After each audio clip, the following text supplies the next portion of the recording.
That's Wags, your DJ from Apocalypse Radio.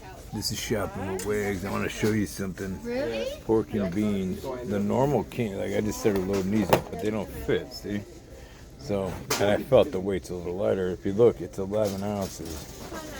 The old days, see the can size different? This is your normal old days can, which was 14.8 ounces.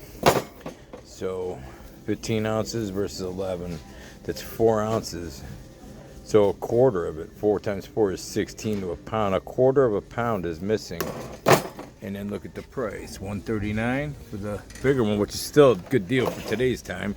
And then 85 cents.